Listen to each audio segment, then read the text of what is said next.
Hi guys! Welcome back sa aking channel. Long time no vlog mga tol. Oh my days. Ang tagal-tagal na. So guys, 1 month ago, gumawa ako ng vlog. I mean, lumabas kami, diba? Nagpaandar ako ng kotse. At yung vlogging camera na gamit ko is the DJI Osmo Action. And so by the way guys, kung makikita nyo, medyo nag-iba yung look ng aking pag-vlog today kasi I'm using the DJI Osmo Action for vlogging. Tinatry ko siya. Super hangin. Ang lakas ng hangin dito sa labas. At gusto ko siyang matry as a vlogging camera. Ito nga ba talaga ang perfect vlogging camera? Anong kulang dito? Or maybe let's say, kaya ba nating i-level up to? So guys, in this video, papakita ko sa inyo kung paano ma-level up yung vlogging camera nyo or vlogging setup nyo. Kung bago kayo sa channel ko, consider subscribing to my channel. So, this is it. So cute, diba? Magpa-vlog ka ng ganito. Okay na. At may isa pa siyang screen dito. Ayan. Ang gagawin nyo lang is double tap at nasi-switch na siya sa front screen. So, pwede na kayo makapag-vlog. Kita nyo yung sarili nyo. So, paano natin male-level up to? Sa mga ganitong action camera, hindi naman kasi talaga sila pang vlog. Kaya nga, action camera. More on pang biking or I don't know. Basta madami. Pwede nyo bang gamitin tong DJI Osmo Action as a vlogging camera? Of course, yes. Ang dali-dali lang. Kung i-compare mo to sa isang vlogging camera, meron ng Sony or kahit yung Canon G7X Mark II at lumabas na yung Canon G7X Mark III na napaka sikat dahil sila ang perfect vlogging camera, nagkakamali kayo. Kung lilipat kayo dito, mas cheap na, mas maliit, compact, lagay nyo lang sa bag nyo, vlog. Isa sa mga pinaka-importante sa pagbablog ay yung audio. So, paano nga ba natin ito ma-level up? Madali lang guys. So guys, this is the Sinova Osmo Action. Ano tong maliit na bagay na to? Itong maliit na bagay na to ang makapagbabago ng audio setup mo. Let's see what's inside.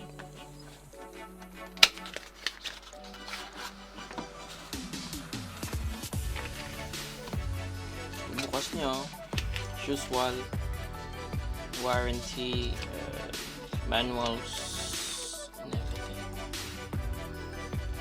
So, and this is it guys. Ayan yung binili.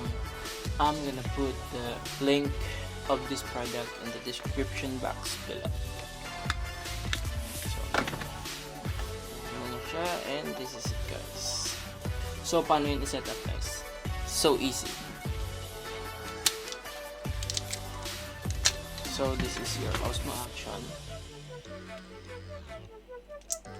You're gonna pop this out. Tatanggalin nyo lang to dun. At open na siya. Pwede mo na siya ngayong balik sa iyong cage. You can close it now like that.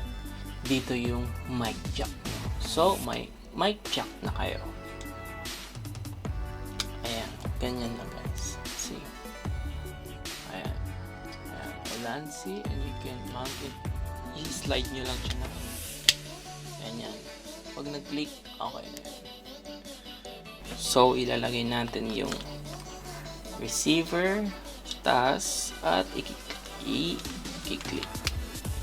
Ilalagay natin siya sa mic jack. So, this is it. And this is my transmitter with the built-in mic in it. Check 1 2 3, check 1 2 3. So as you can see, yung LCD ng Rode Wireless Go is gumagalaw, which means na-receive niya na maayos yung aking boses. So, this is my vlogging go-to vlogging setup ngayon. So small, as you can see. Sa isang kamay, nandyan na lahat. There's your camera, tap 2 times, at nandyan na yung makikita nyo yung sarili nyo. Tripod lang dito guys, and you're good to go, okay? Check, 1, 2, 3, and let's turn on the DJI Osmo Action. Na super minimal, super liit, super compact. Ano pa bang kakailanganin mo? Ang liit lang makakapag-vlog ka na.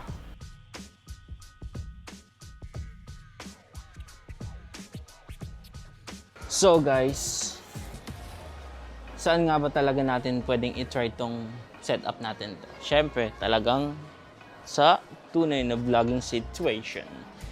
Ito na yun guys.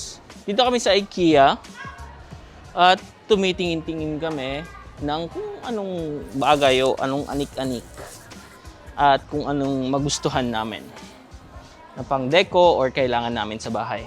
Malaki yung pagkakaiba, 'di ba? Mas na-enhance yung voice ko, mas maganda yung quality of course, at wala masyadong ingay ng surroundings.